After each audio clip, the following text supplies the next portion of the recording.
Hello दोस्तों, नमस्कार। Hindi academy platform पे आप सभी का स्वागत है। तो दोस्तों, इस प्लेटफॉर्म पे आप सबको हिंदी विषय की सभी परीक्षा टीजीटी, पीजीटी, नेट, जेआरएफ इत्यादि परीक्षाओं की तैयारी कराई जाएगी। तो दोस्तों, जैसा कि किसी भी परीक्षा की तैयारी करने से पहले हमको उसका पाठ्यक्रम जानना आवश्यक होता है। तो आइए हम अपने टीजीटी पीजीटी के पाठ्यक्रम पर चर्चा करते हैं। ठीक है, तो देखिए हिंदी का ये पाठ्यक्रम है। हिंदी के पूरे पाठ्यक्रम को 6 पार्ट में बांटा गया है। तो 6 पार्ट को मैं एक एक करके आपको बता रही हूँ। पहला है हिंदी साहित्य का इतिहास।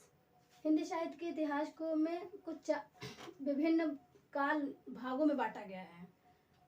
तो आदिकाल है, साहित्य इतिहास एवं लेखन की परंपरा है, नामकरण है, काल विभाजन है, आदिकालीन साहित्य की प्रवृत्तियां हैं, ये पढ़ना है। दूसरे नंबर पे आता है भक्तिकाल। भक्तिकाल के अंतर्गत आपको संत काव्य, सूफी काव्य, राम काव्य, कृष्ण काव्य और विभिन्न संप्रदाय व उनके प्रतिष्ठापक आचार्यों को पढ़ना है। तो तीसरे नंबर पे रीतिकाल को 3 भागों में बांटा गया है। रीतिबद्ध कवि हैं, रीतिमुक्त कवि हैं और रीति सिद्ध कवि हैं। फिर आता है दोस्तों आधुनिक काल। हिंदी साहित्य के इतिहास का जो चौथा पार्ट है वो आधुनिक काल के नाम से जाना जाता है। आधुनिक काल में विभिन्न युगों को पढ़ना है। आपका भारतेंद्र युग हो गया, द्विवेदी युग हो गया, छायावाद युग हो गया, प्रगतिवाद और प्रयोगवाद और नई कविता। फिर आता है दोस्तों हिंदी गद्य साहित्य का विकास। तो हिंदी गद्य साहित्य के विकास को भी 2 भाग में बांट के पढ़ते हैं। एक बड़ी विधा होती है और एक छोटी विधा। तो बड़े विधा के अंतर्गत आपका नाटक, निबंध, कहानी, उपन्यास, आलोचना। और लघु विधा के अंतर्गत आत्मकथा, जीवनी, संस्मरण, रेखाचित्र, रिपोर्टाज, यात्रा साहित्य। ये बहुत छोटे छोटे पार्ट हैं, ज़्यादा बड़े नहीं हैं। गद्य काव्य, डायरी, इंटरव्यू, विभिन्न युग की पत्र पत्रिकाएं जैसे भारतेंदु युग, द्विवेदी युग, छायावाद, इन सब कालों में पत्रिकाएं चली थी, वे सब। और विभिन्न कवियों के उपनाम और विभिन्न लेखकों कवियों को जो पुरस्कार दिए गए, ये सब इसमें पढ़ना है। फिर दोस्तों हिंदी साहित्य के इतिहास के बाद एक सबसे महत्वपूर्ण टॉपिक रखा गया है काव्य शास्त्र, जिसमें भारतीय आचार्य आते हैं।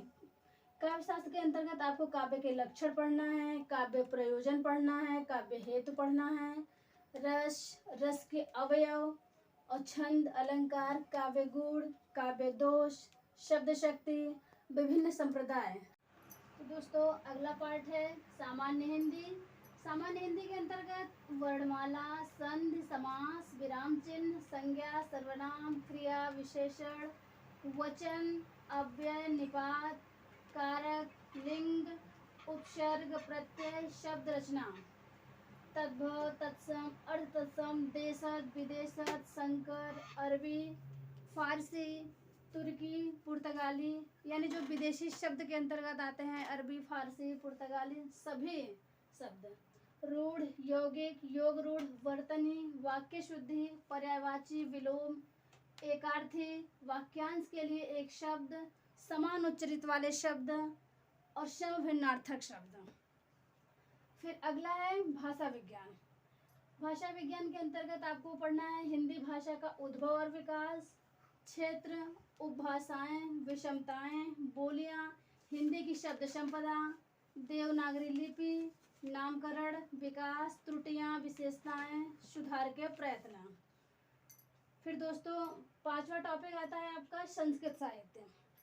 संस्कृत साहित्य के अंतर्गत विभिन्न संस्कृत विद्वान हैं, जैसे कालिदास हैं, भास हैं, दंडी हैं, भवभूति हैं, राजशेखर हैं, माघ हैं।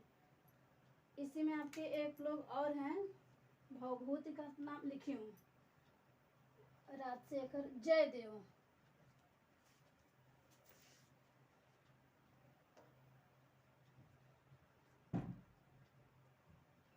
जयदेव, इसी में आपके जयदेव आते हैं।